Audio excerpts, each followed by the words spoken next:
Hey folks, welcome to the May Meetup. Thank you all for being here, and thank you folks who are tuning in from home. Hope everyone's having a good time. So, first question we've always asked, we've been asking this for over a decade. Who is hiring? The answer lately has been almost no one. Yes, you're hiring. Tell everyone, what are you hiring for? I'm hiring for a bioinformatics analyst. It's an entry-level position. I work remotely, but the position is in person in Houston. It's from Baylor College of Medicine. It's an academic lab, and we study the human microbiome. I'm going to try to repeat that for the audience. Baylor, down in Houston, bioinformatician. The role is in Houston. Yes. All right. So what I'm going to ask you to do is to stick around after the meetup to see if anyone here is looking. Then also, since we have a whole audience at home, post it in the Slack. Okay. For those of you that don't know, there's a Slack, the nyhackr Slack. If you go to nyhackr.org, you'll find a link. There's a channel called Job Postings. You go there, post a job, and other people can find it. If you're in the room, you're interested, come talk to you after the meetup. Thank you. Anyone else hiring? No one? All right, so if anyone is hiring remotely, or not remotely, but whoever is not physically here, but is hiring and is watching right now, post it in the job postings channel. I saw someone actually posted a job earlier today. I think it was, oh no, his name's escaping me, from Schmidt Futures. Oh, Jim Savage. He just posted a job today. So go on job postings and post it. Over the past 15 years, so many people have gotten jobs through this meetup group simply by saying who's hiring. So post some jobs. If you're looking for a job, find a job.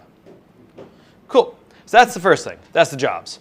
Next thing, the pizza poll. This has been going on for about 12 years. We need to know how the pizza is. So, folks at home, I hope you're having pizza. If you're not, I'm really sad.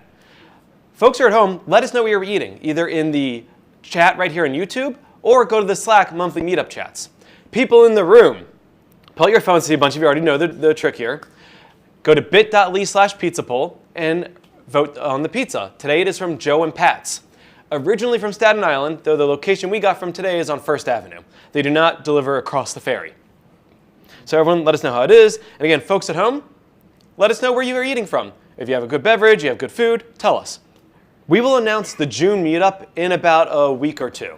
We'll announce the June meetup. We already have it scheduled. We have the speaker, we have the room, we have the date, we have everything. We'll announce that after the conference. Do we have July lined up, Nicole? We do not have July lined up. So you want to speak in July, come tell me. I will randomly volunteer you to give a talk. That has happened before and it works. But next week, we have the 10th anniversary New York R Conference. I'm really excited about that. It's our 10 years. We have holding it up at the French Institute in Midtown. It's going to be a really fun time. We have a discount code for 20% off for members of the meetup. It's nyhackr. But for anyone watching right now, anyone in the room right now, we'll give you a 30% code, nyhackr30.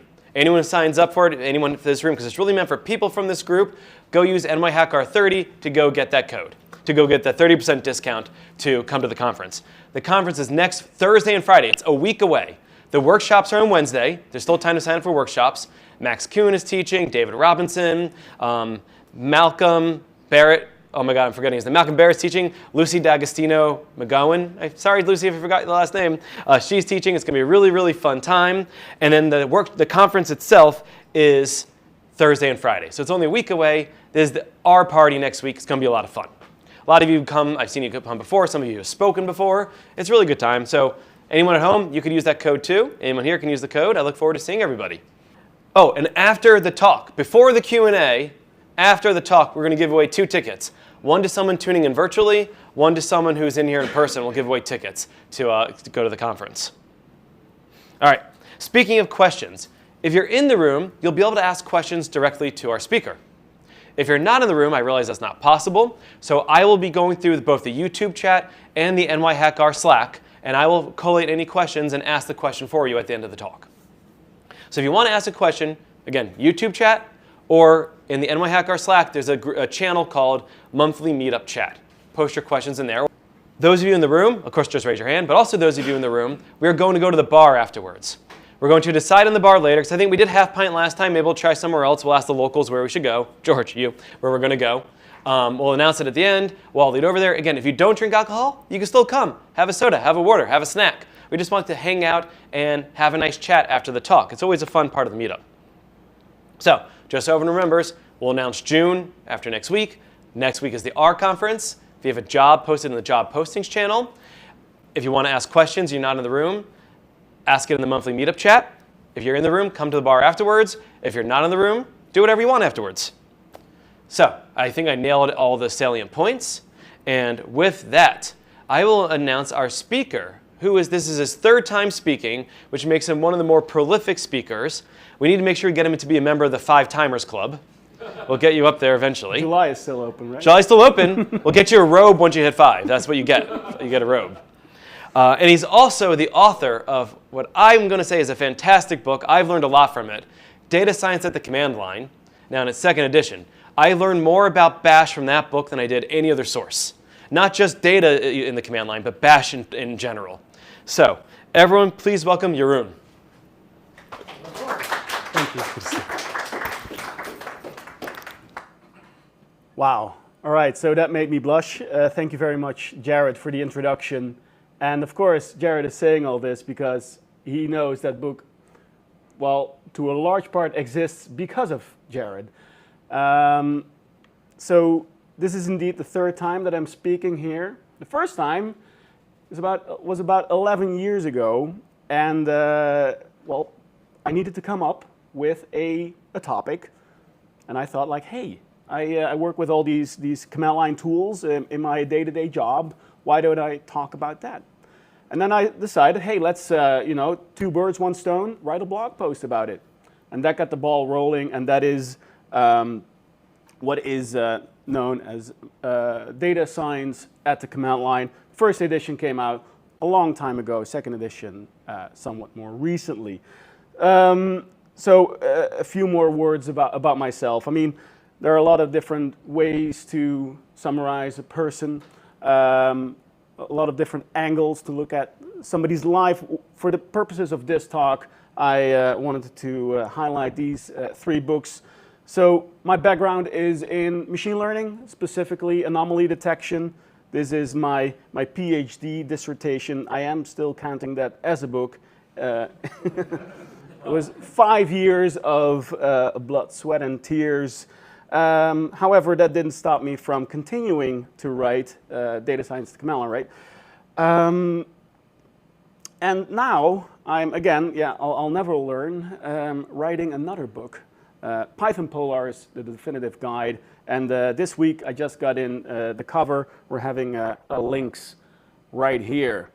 And this time I'm co-authoring together with Thijs Nieuwdorp. I didn't want to do this alone by myself anymore. And you may, if you're familiar with Polars, you may recognize the name Richie Vink there. So he is the creator of Polars. Now, a fun little fact, Richie and I, we used to be colleagues at a company called Xomnia, based in Amsterdam. That is the birthplace of Polars. So when I first got in touch with Polars, when I started working there a year and a half ago, I immediately knew, like, okay, this Polars deserves a book. And I realized, hey, there's not a book yet being written. Maybe I could be that one, of course, together with Thijs. Now, I first checked with Richie, of course. Now, and you may be wondering, like, hey, why is he not writing this book? Well, Richie wanted to spend all his time just focusing on making Polars better, right? And he's doing together with his team, right? He left Xomnia. Polars is now Polars Inc., right? They're doing a terrific job at that. So he is kind enough, though, to write the foreword, with which I'm very happy. So, a few more things. So things that I love, these 2 kids, right? I love them. But I also love New York, right? This is in Brooklyn. And I love biking. This is the bike that I've been biking on the entire week. I'm visiting New York this time with my family. And that's also the data that we're going to be working with, right? New York City bike trips. No data set on my kids, don't worry. Not a public one. So yeah, with this bike. I even accidentally participated in the 5-borough bike tour last Sunday. A lot of fun as we were heading towards the National History Museum in Central Park. Right, so enough about me. Our goal is to turn a data frame like this. So these are all bike trips. One row is one bike trip with a start, time and an end time and a location and so forth. And we want to turn in a data frame like this into data visualizations, right? You got your stacked bar chart, you got your scatter plots with trend lines over here, geographical visualizations, heat maps. This is a chord diagram, even tables, and right. So that's sort of the idea of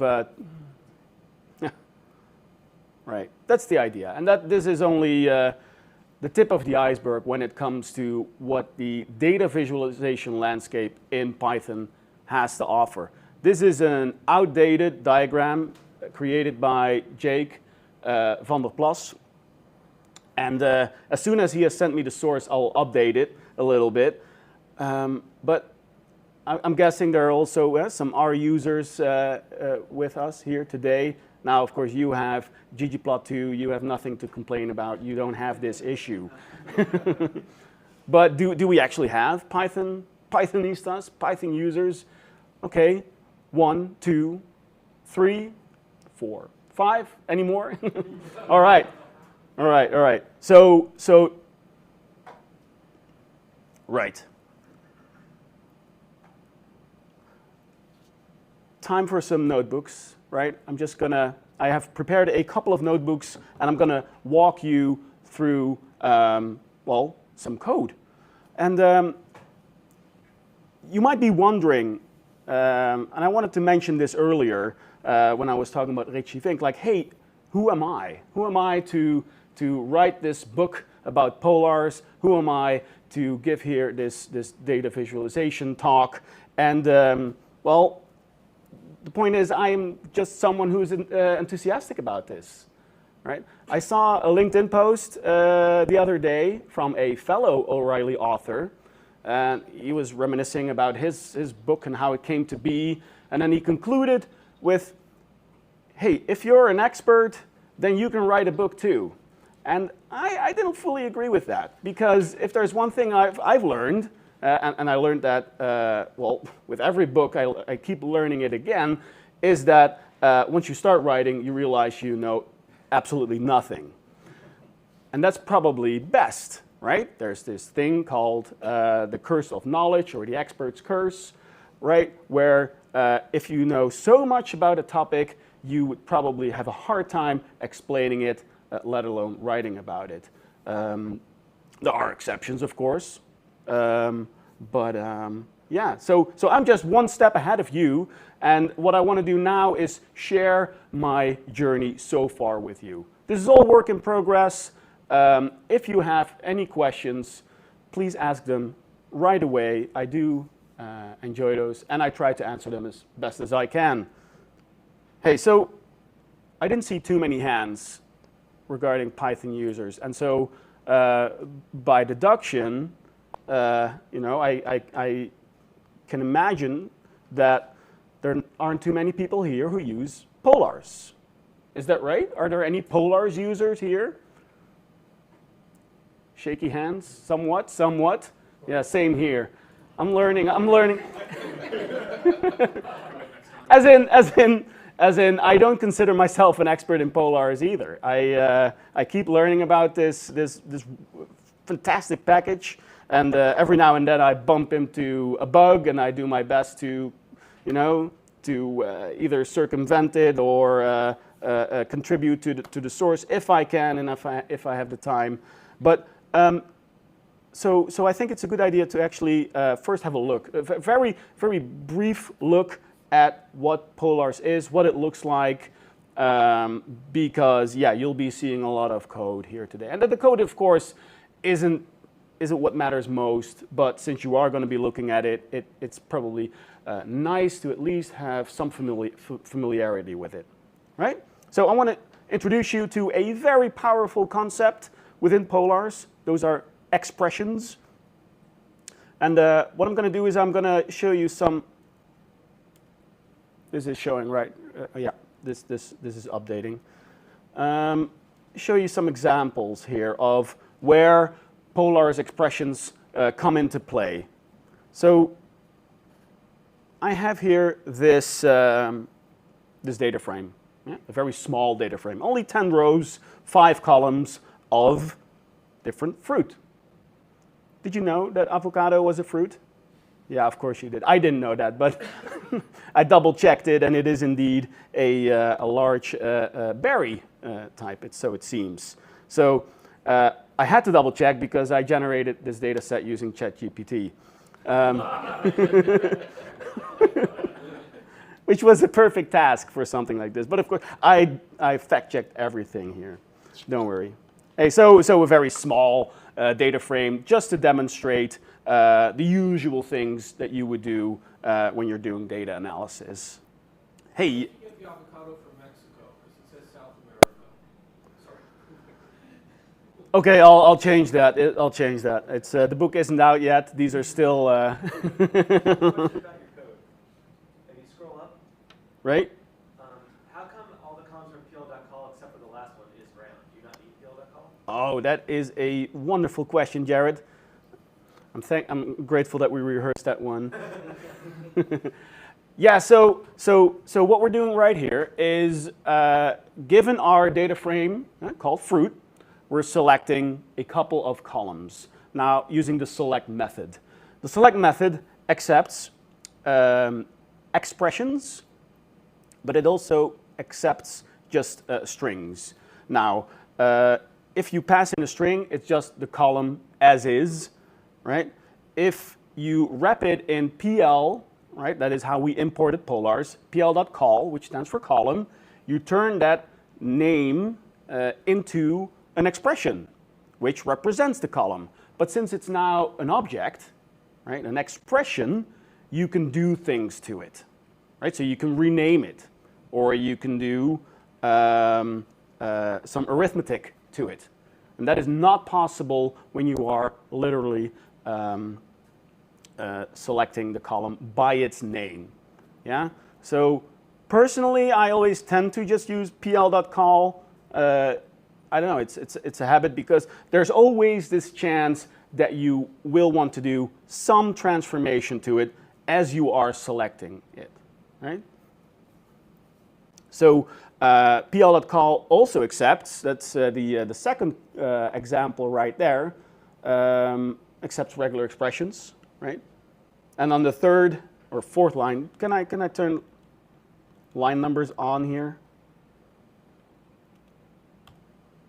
Nope. So over here, you can see that we are turning grams into kilograms by dividing that number with 1,000, right? If you're used to the metric system. Hey, so yeah. So that is selecting columns. You can create new columns, right? So pl.col is one way to create an expression based on an existing column. If you want to use a literal value, yeah, something like true, you use the pl.lit function. Yeah. Here I'm renaming that column, so I'm giving that. Well, it's not a column per se, so. When I'm writing, I can be very careful in the terms that I'm using. As I'm presenting here, I am sure to mix up terms. So what I should actually say is expression, right? But sometimes you'll hear me a column. And that is technically incorrect because it only becomes a column when the method, in this case with columns, executes that expression.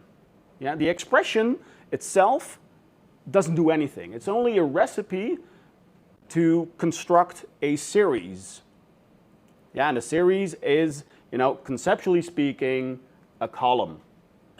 but it doesn't have to be a it doesn't have to become a column per se. Imagine, and we'll do that later on, is when you are grouping on some derivative of an existing column.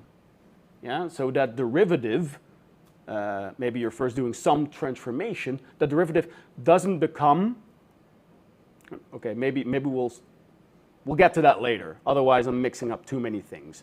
Right, so we add a new column called isFruit, which is obviously always true.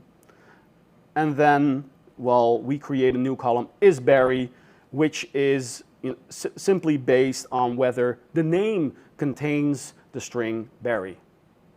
Now, this may look odd to you, right? So we see two dots over here. Now, so in Python, we call those, or within Polars, they're called namespaces. So they're a whole bunch of methods that are grouped together. Otherwise, your namespace, your available list of methods becomes so large that it becomes unwieldy.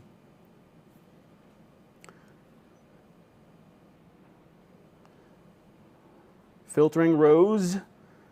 Yeah, so here we are actually combining two expressions using the ampersand sign or the AND operator. Yeah, so both the left side and the right side have to be true, right?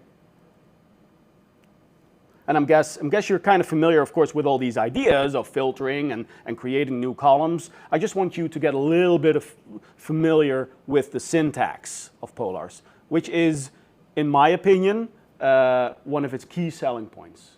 Yeah, I'm not here to bash on any other DataFrame library out there. So that is not the purpose of this talk, but if you ask me, then the two key selling points of Polars are, well, so the syntax, which is subjective, but more objective is the raw speed that Polars provides. All right. Hey, if there are any questions about this syntax or everything else that's going on, let me know. I'm just really weirding out on that syntax. Because first P columns is series, and now it's like it's a Boolean expression, right? Like a where clause. That seems kind of hackish. Now, I mean, it's.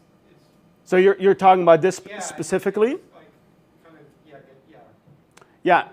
Like and is that literally an operator between columns, or is it like reinterpreting that thing? What you really meant was the where clause, like the SQL. That seems to be what it is. It's like a selection. Yeah, so it creates. Selecting where weight is greater than 0. Yeah, the selecting is done by the filter method. This part that I've highlighted, that I've selected here, creates a sort of mask, right? Which is it's an expression that is. So this is an expression out of that. Yeah, which is a recipe for constructing a series, and in this case. This becomes a Boolean series, and that Boolean series acts as a mask here to do the actual filtering, right? You could grab that, you could do select,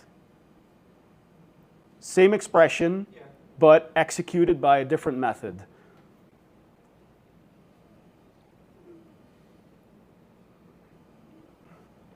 I'm so glad that this worked. All right, moving on. Aggregation. Yes, so here we're grouping by an expression that doesn't exist per se. Right, what are we actually, on the origin? Yeah, we just take the last bit of that origin, so we have something to group by. And within the AGG, or the aggregation method here, we are creating two columns, the size of each group, and then the average weight, which we rename to average weight. Yeah? All right. Hey, and then finally, and then I think we've seen enough examples of this powerful concept called an expression, sorting. Right? It's a bit of a contrived example here where I'm sorting on the length of the name, I couldn't come up with a better example in this case. So the fruits with the longest names are on top here. Yeah. So I think I've said this before, but just to reiterate, right? An expression. No, I didn't really talk about these operations, but you can think of them as a tree of operations that describe how to construct one or more series. Now, I believe that I haven't even demonstrated that you could. Oh, yes, I did. This regular expression right here, right? This matches two columns. It matches both color and origin. Yeah, so a single expression. Well, under the hood, there's a lot going on here, but can create multiple columns here. Also good to highlight that these expressions are being executed in parallel. Yeah, so if you have, I see someone, oh, what am I, I got your attention now, that these expressions can be executed or are executed, if possible, in parallel. Yeah. So it has the downside, right? So I'm a huge fan of R myself as well. I got sort of spoiled with the tidyverse being able to refer to a column, a new column within the same line of code, so to speak, right? In Polars, that is unfortunately not possible because expressions are lazy and they're only being created when the method only executes those expressions, right? So, yeah, I mean there are pros and cons to each of these things. Any questions about Polars in general, expressions more specifically, before we move on to, well, the data part of this talk? Thank you for your speech. If I'm a beginner in Python and I'm experimenting pandas, and why should I use Polars, and in which case would you recommend it? Yeah, all right. So from personal experience, one reason that I started using Polars is because on a project that we were working on, we realized that, well, Pandas speed wasn't sufficient. Right? Pandas only utilizes a single core, whereas Polars right, is multi-threaded, can use all of your cores. So that was our main use case. Also, the lazy mode of Polars allows it to optimize the query that you want to do. So I told you that expressions by themselves are lazy, but you can also have what is known as lazy frames, lazy data frames, wherein not just the expressions themselves, but all the transformations that you want to do, all the aggregations, the column creations, and the sorting, it's all first described as a single recipe, right? A single query, and then when you want to materialize, that is to say, create an actual data frame out of that, there's a lot of optimization going on, and that for us, and that is what I am seeing being mentioned very often, caused a huge speed up. Yeah. So, and then of course, but that's subjectively the syntax, right? Another difference is there is no concept of an index, let alone a multi-index in Polars, right? That is something that personally that I've struggled with a lot, right? That you have this row of values which is actually different from a normal column, right? That is something that I found very difficult to work with. Now, and Polars doesn't have that. So if you do want to try out polars and you already have your data within pandas, it's actually quite easy to, from polars, so PL, there's a from pandas method which takes in a pandas data frame. So that is actually how we, with a huge code base, were able to transition over bits and pieces at a time. And so we didn't need to rewrite the entire code base at once, but we were able to tackle bits and pieces. Yeah. Yeah, so hope that helps.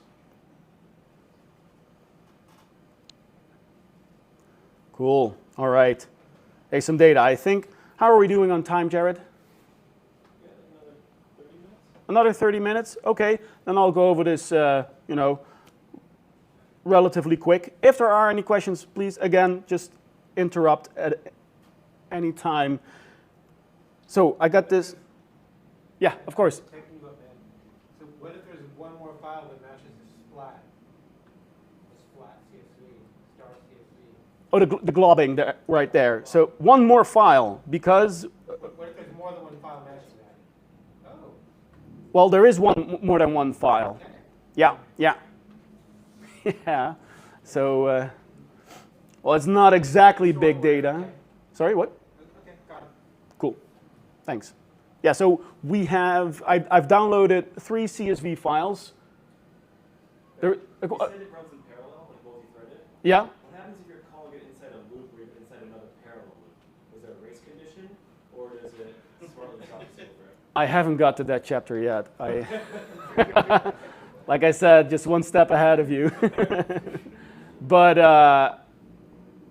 I know Richie, and I'll be able to get back to you on that.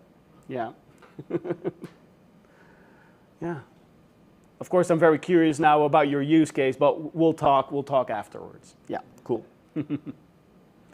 All right. Hey, so I downloaded some city bike data.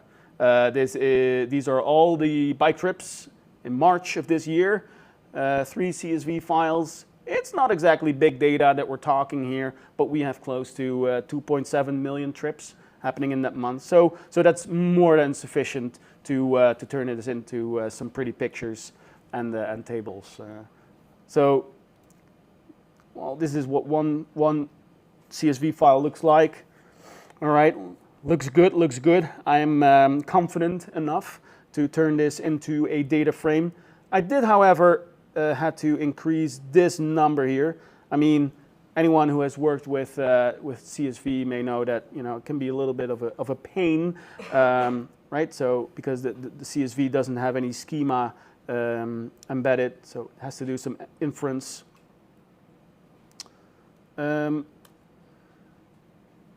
Right. So this is what the raw data looks like, or at least the data as I downloaded it. And what I did is I just cleaned this up, and later on I added some more things. Right, so this is your typical real world expression, right?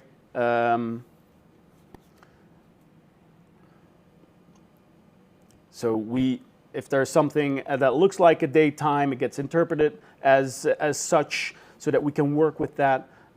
We've got our coordinates to work with, which I use later on to derive a distance.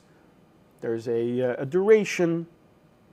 Nothing too fancy going on over here. Yeah, and then there's this one, GeoPandas. There is a project called GeoPolars, but I'm not sure what the status is of that one. But hey, that's okay, because these days it's no trouble at all to use these tools together. It may not be optimal, right? There could be still some copying going around, but that gets better and better. So what I do here is I compute the direct distance. So as the crow flies between 2 points, because we need some interesting columns in our data to be able to visualize them, right? So And I didn't want to use a different data set for every visualization. So that is why. Now,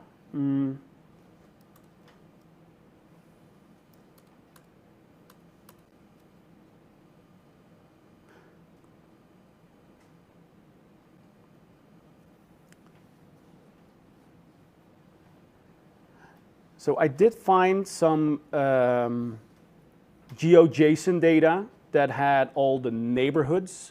It's quite difficult to find actually, but all the neighborhoods within the 4 boroughs, because Staten Island doesn't have City Bike just yet, so we only have the other 4. I was able to add in the neighborhoods. And why is that interesting? Well, that gives us just another level in between of aggregation that we can do, right? That's right, all the way from East Harlem to Governor's Island, which also has city bikes.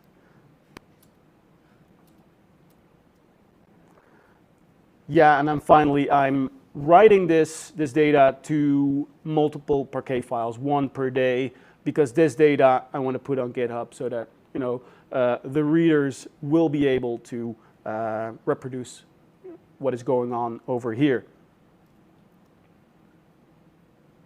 And Parquet, well, we can go into the advantages of that, but that's what we have right now, and that's the data that we're going to use for all our visualizations.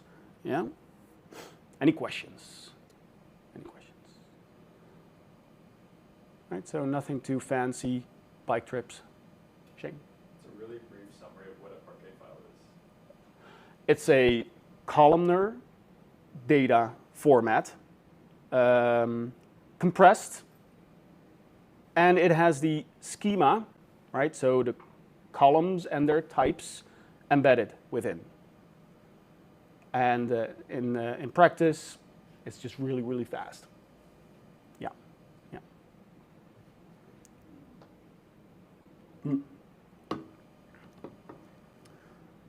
All right. Oh, should go up.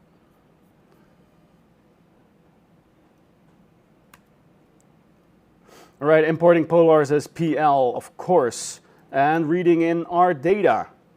Yeah, so we have here just over 2.7 million bike trips going on. It's a long table, but right, I've told you what is in here, and for except for the bike type and the rider type and the duration we have, well, all the columns are duplicated because there is a start and an end. Now, and what we're going to do right now is see how we can turn this data frame into some visualizations. Yeah. Oh yeah, there's one thing that I want to do here, just one little tiny cleanup, and that is remove what I consider to be non-trips. Those are trips that start and end at the same station, right, the same bike station, where you can take out your bike. Yeah. I realize that not everybody who's watching this may be familiar with the city bike system in New York. But yeah, so these are all bikes that you can take out of a bike station, and then when you're done, you dock them into a station again. Yeah. All right. So I'm removing all the non-trips. Yeah, same start and end station, and which lasted less than 5 minutes. Of course, it's not perfect. We still have plenty of data left, close to 2.7 million. And what I want to start with is a package called hvPlot. And I didn't know about this until recently. Richie, I met him at a company party actually, and he said to me, yeah, Polars is getting visualization. And I was like, oh no, now I have to write another chapter. We're already behind.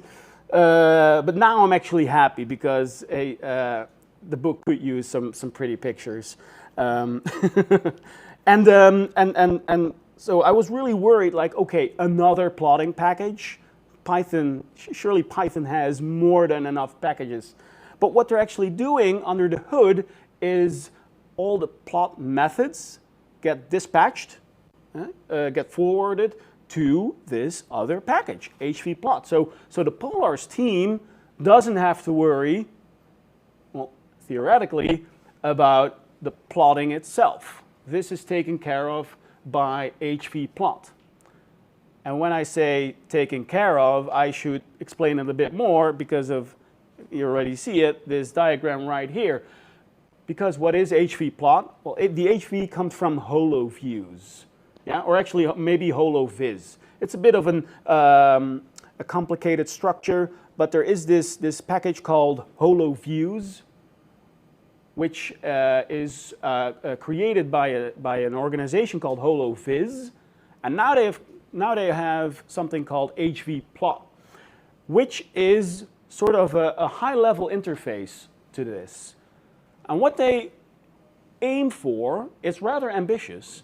What they aim for is that they are able to take in a variety of data frame types, sources, or NumPy arrays, or what have you, from all these various packages, then give you a high-level API, yeah, regardless of the input that you're giving, which they then turn into this intermediate internal representation, right? This is where HoloViews comes in. Now, optionally, it will make use of another package called DataShader. I'll show you an example of that in a moment. But given this intermediate representation, which is package agnostic, they're able to render to different backends. Yeah, so by default, that's Bokeh, but you could also specify that you want your figure, or that you want matplotlib, that you want a matplotlib figure to be rendered, yeah, and Plotly. So, like I said, it is rather ambitious. But yeah, still worth looking into because it is available to us. So let's create a plot. Before every plot, there is just a little bit of wrangling that I need to do first. That's the way it is. I either have to make some sort of selection because otherwise it would be too much data. And I'm also trying to select only the columns that matter just to, you know, not overwhelm you with what I'm actually passing in to the plot method. So, passing in just 4 columns here, all the bike trips that start at a particular station. So, West 21st Street and 6th Avenue. This is actually the busiest bike station, in March at least. And this gives us a good amount of data to work with. Right? You don't want to have too much. It's only going to slow things down, and you only have so many pixels on your screen anyway. So let me first generate this. Scatter plot. Excellent. I already see a couple of people yawning, which I understand. I mean, it's not about the visualizations themselves. It's not even about the code. What is it about then, actually? It's about, okay, how quickly can I go from this raw data frame into something that, you know, gives me insight, right? Makes something easier to look at. All the plotting methods are available within the plot namespace. Remember from earlier when we saw that method under the str namespace? Well, plot is also a namespace like that, right? So if you were to do trips speed.plot.tab, right? You get this pop-up right here with all the available methods that this provides. Now, I say all the available methods. Some of them don't work, but I'll get to that in a moment, why that is the case. So the API, the high-level API, is based on Pandas. It's plotting API. So if you're used to that, you'll have no trouble switching to this one. If you like me are more used to hvPlot style, then yeah, it can be. I mean, it's still not rocket science, right, to see what's going on here. You just have a couple of arguments, the top three, so x, y, and color, those are the most important, right? They determine your coordinate and the color of each point. And you have your x label and y label. Now, what tricked me at first is the help for getting such a method. I'll come back to the others in a moment. But you can do question mark and then the name of a method. And just let me scroll through this. So this is the signature of the method, of the scatter, just the scatter method right here. Here you see the signature. So all the available arguments for this function. Let me just scroll down here. More thorough explanation. Some more options. And here we get to generic options.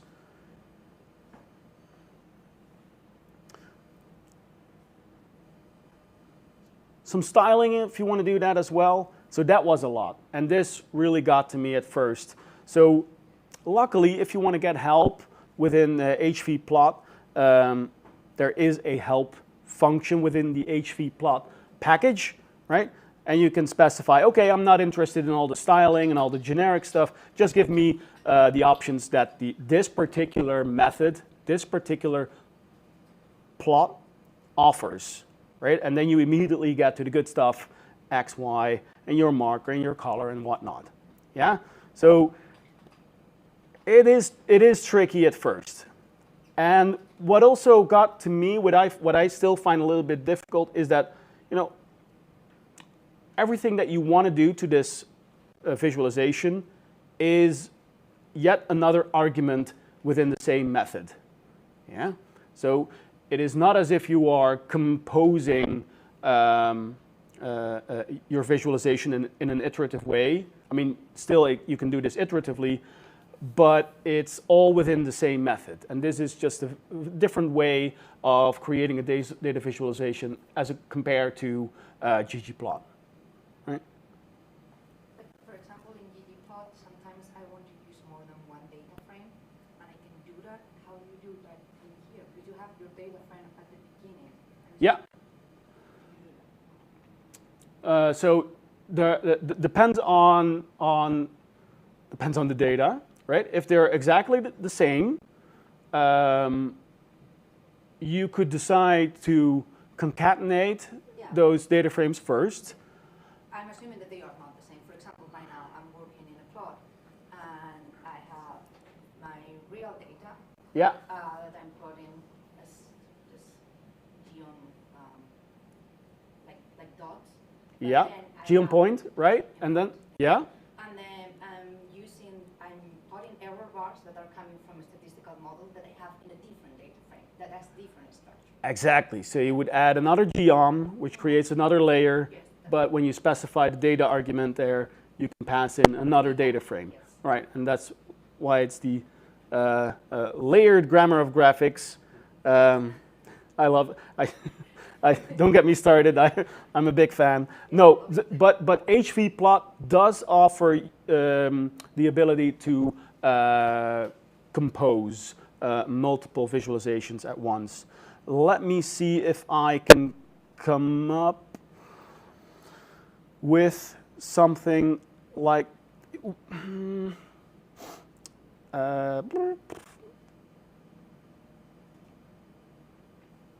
so let me first try what's it if I do a hex bin, right? That looks like this. So I'll keep it to the same data.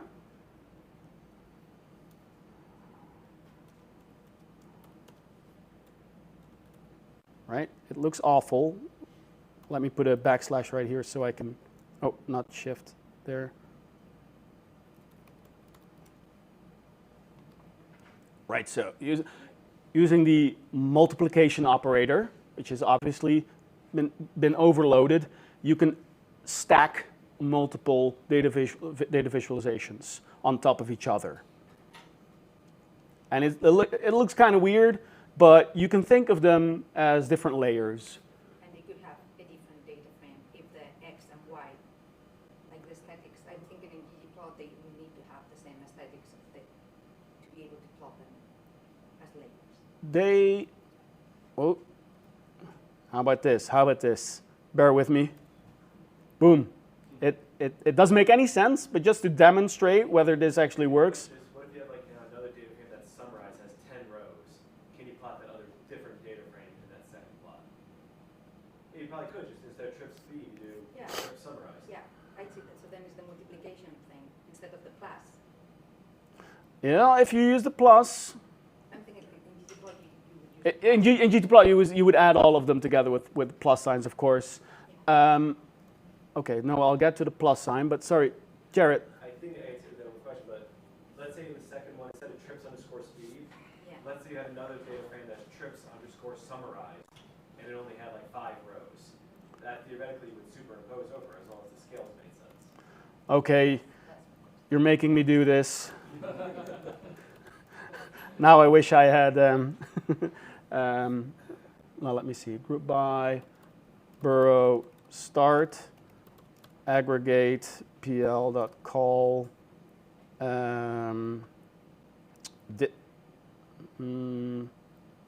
well, that would be distance.mean, and we would have pl call duration mean. Of course. The second mean isn't a function. Let me see here.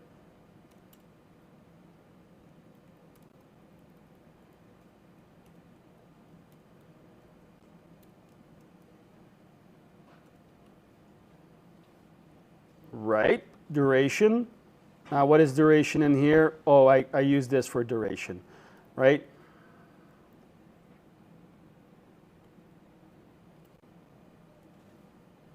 Okay, you're talking about this, Jared, right? Four data points, right? So I'm actually enjoying this. Hoping that this will go all right. So, okay, so we got another data frame over here. Trips, HEG.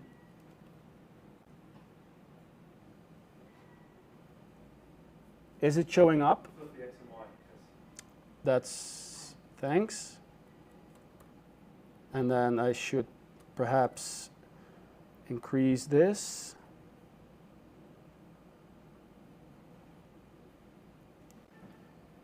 Of course.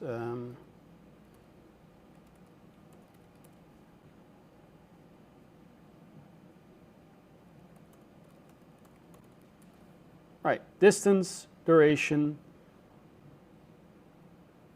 Is color by. Is it, you don't have bike type? Yeah, you don't have. Yeah, I shouldn't be. Shouldn't it give an error? An error, yeah. Wow. This is not my fault. Another section of the Bokeh. All right, we got points. Meaning I should also remove color. But I guess I could do color as red. There we go. Over there, nicely. Yeah, that's to be expected that they're not too far apart. Luckily, we can zoom in. This what you're seeing now is Bokeh, right? So we used, just to summarize, we used the built-in plot method of polars, which got dispatched to the scatter method or function of hvPlot, which used the holo views to create an intermediate representation, which then materialized, if you will, using Bokeh. And I do hope that this now answers your question. Thank you. I'm very happy. This is another example I can indeed put in the book. Speaking of composing plots, if I turn this multiplication sign into a plus sign, I get them next to each other. So that's pretty cool. And I believe they're even linked. That's nice. I knew you would like that.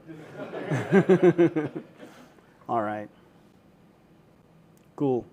Yeah, speaking of interactivity, what I did here, so this is the same scatter plot, but now I added the group by argument. It creates a widget.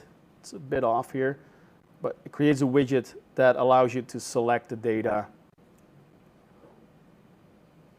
So I think this is sort of is part of the philosophy behind hvPlot, is that you have very quick shortcuts into sophisticated visualizations, but then also the ability to customize that even further if you wanted to, because right, you would then have to learn holo views to mingle with this intermediate representation, or bokeh, if you will, if you wanted to add additional interactivity to this, or matplotlib or plotly. But there's always this way out, so you're not locked in.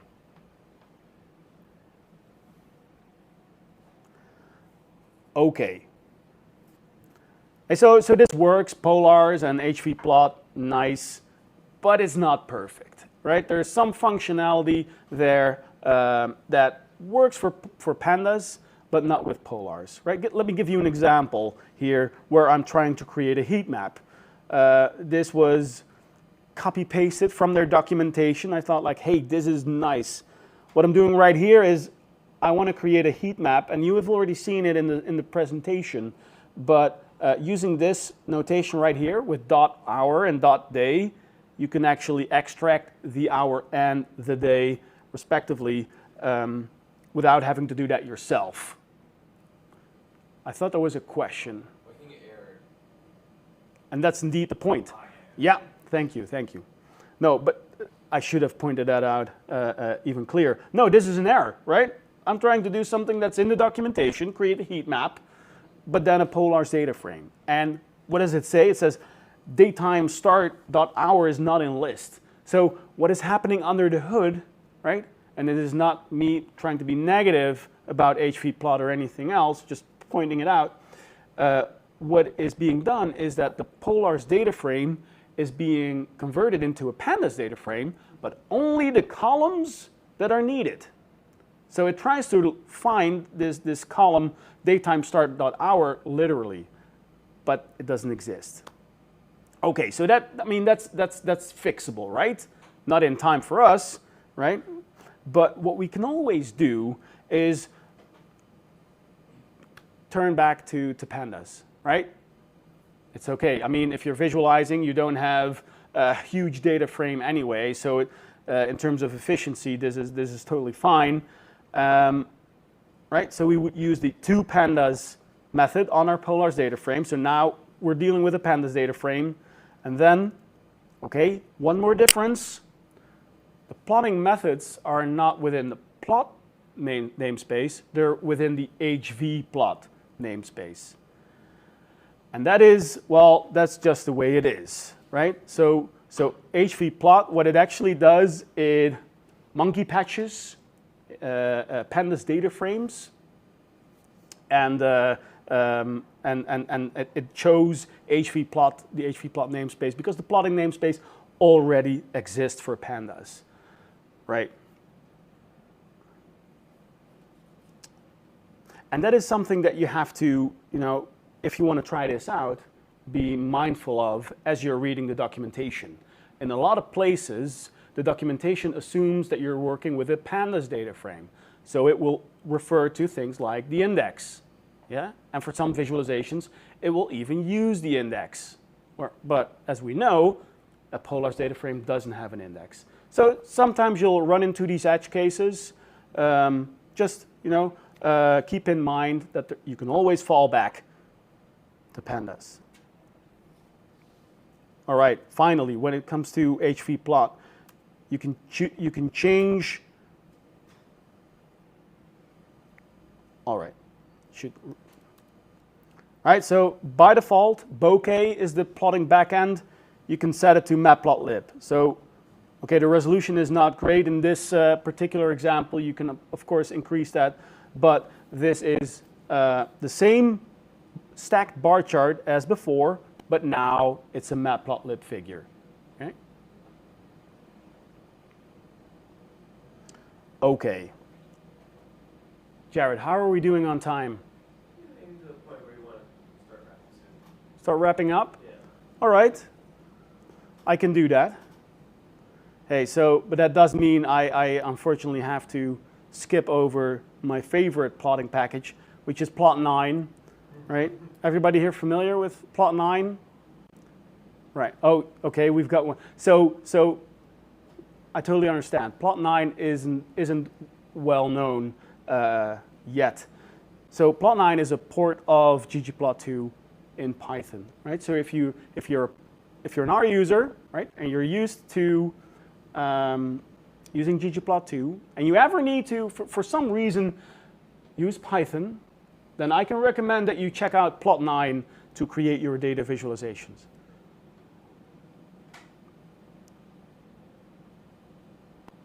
Right. What is it? I guess it was still doing some computations and in the back here. So when it comes to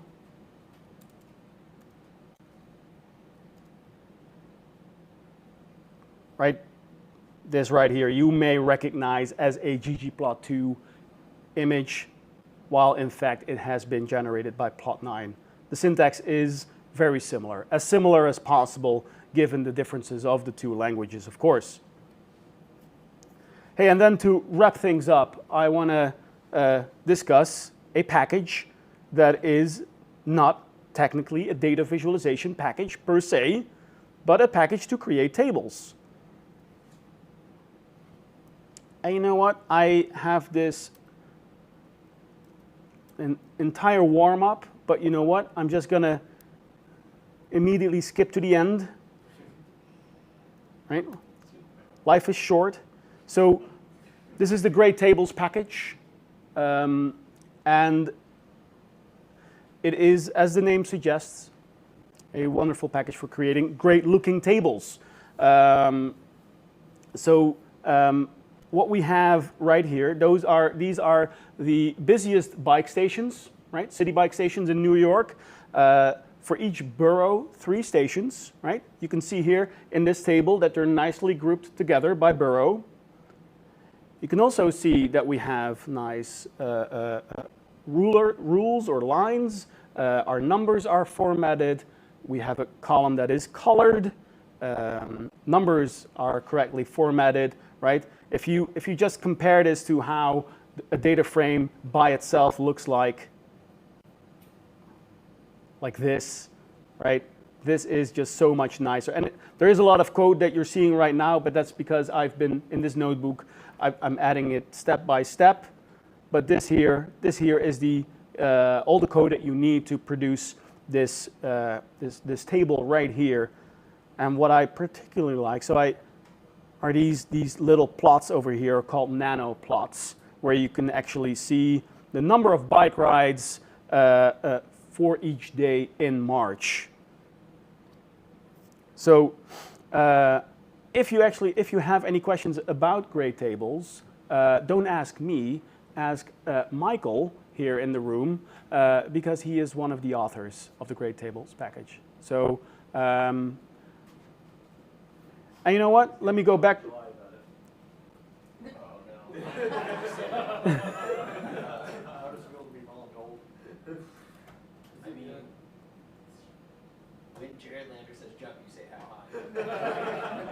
It's true, and you never know what comes out of it.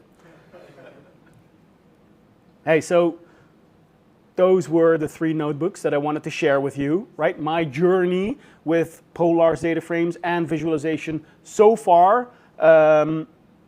It is like the Wild West, right? When it comes to visualization in Python. But for a lot of cases, I'd say that the built-in methods are fine. There are luckily plenty of alternatives.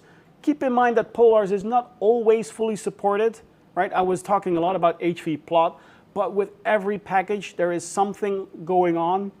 Just need to keep in mind that you can always fall back to pandas if you need to. And tables matter too. Hey, that's it. Thank you very much for listening. And yeah, that's it. All right, so with that, congratulations to our 2 winners, especially you getting so excited.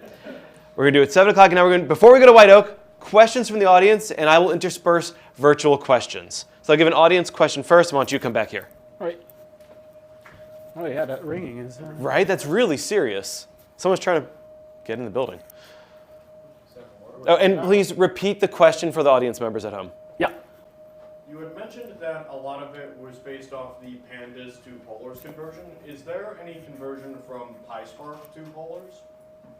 Okay, so the question is, a lot of it here is based on the, well, you said pandas to polars, Yeah. but under the hood, it's polars to pandas, Oh. and that's what no. And you also asked, is there a similar conversion from PySpark to polars? I'm not sure of any in-memory conversion. What I would do without, if I had to do this myself, is make sure that you write to Parquet on disk first. Yeah, that is something else. If you wanted to do this in memory, there might be a way, but I'm not yet aware of that one. What about DuckDB to polars?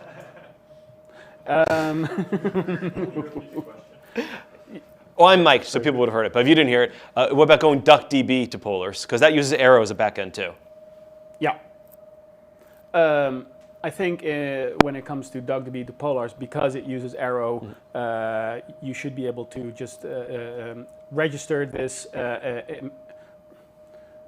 think it has. I've never done this myself, but I'm pretty sure that it is possible. You can do it, yeah, you can. Okay. Yeah. You can. Yeah. Yeah. Yeah, like relations to like polars, DataFrames, Arrow DataFrames. Yeah. Yeah, you Yeah. can. Nice. Yeah. Nice. Thank you. The answer was yes for anyone who couldn't hear. I'm going to ask a virtual question, then we can ask another in-person question. If using pandas of NumPy as the backend, how would the speed compare to polars? Right.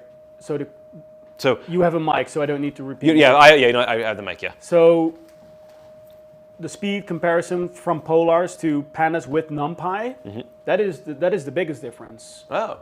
Yeah, it's actually pandas with the Arrow backend, which is getting somewhat faster, but it's still not multi-threaded. So yeah.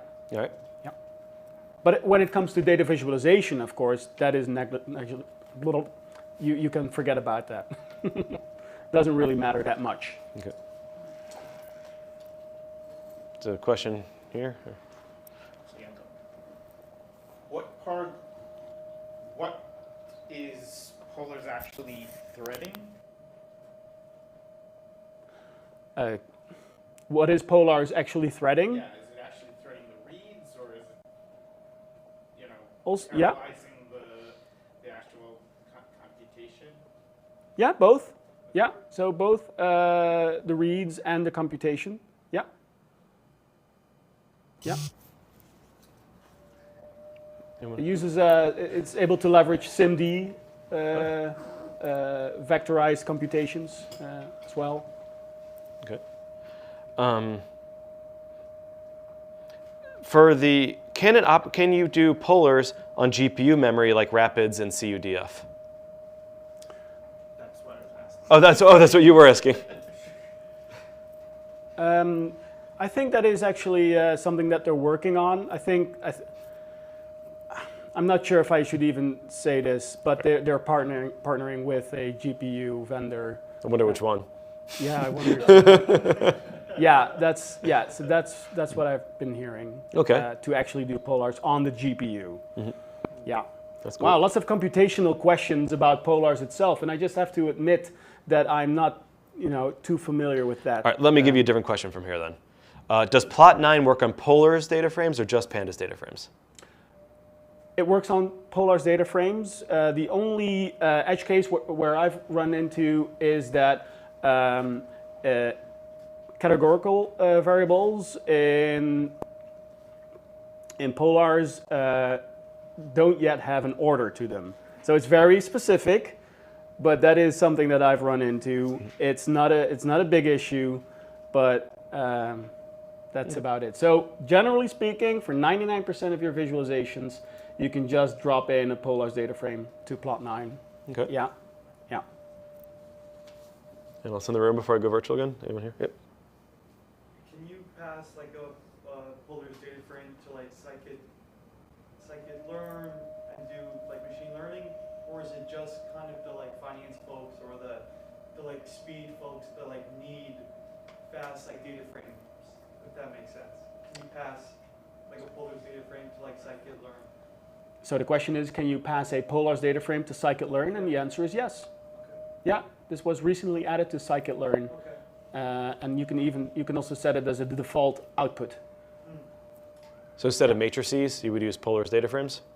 You can, yeah. And you had the ability to add pandas data frames for a while as well, which is of course already a big step up from just using NumPy arrays. So will scikit-learn convert the Polar's data frame into matrices, or will it actually operate on the Polar's objects? I wish I had the answer to that. We'll get Andreas here. Yeah, we'll ask him. Yeah. No, He's in Seattle, though. We need to get him out here. All right. Well, if you can come from across the ocean, he can come across the country. All right. Let me ask another one here. When you were doing like pipelines, sometimes you have parentheses around them, sometimes you didn't.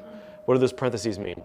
Like we need like, dataframe.select.groupby. Sometimes you'd have grouping parentheses around the whole expression, but other times you wouldn't. Yeah, okay, so that's a Python syntax thing, is that when you're, I want to use the word expression, but when your code spans multiple lines, you have to group them together, and you can either group them together using parentheses, or you can use plus signs with a backslash.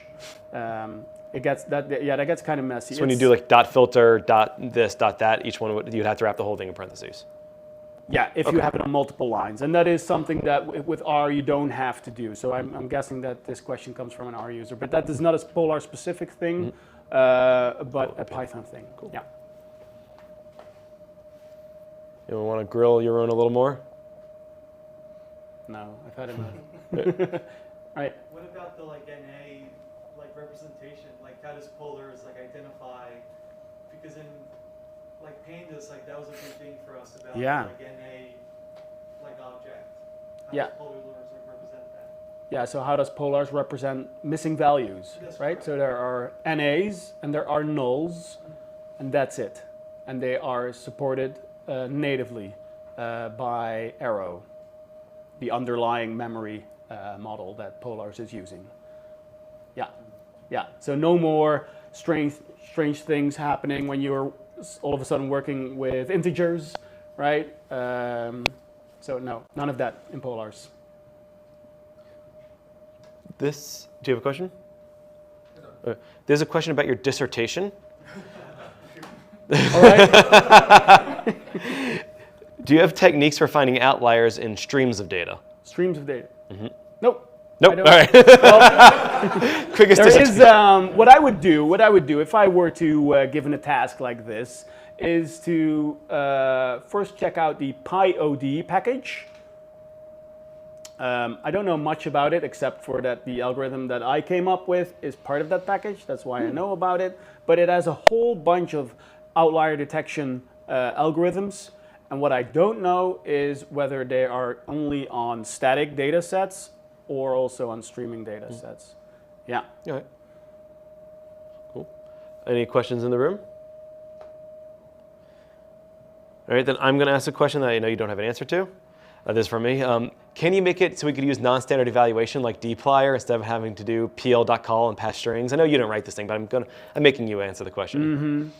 Yeah. Okay, so the question is a very tricky question. Is can you do non-standard evaluation in Python? And then of course that only makes sense when you are familiar with R and the non-standard evaluation there.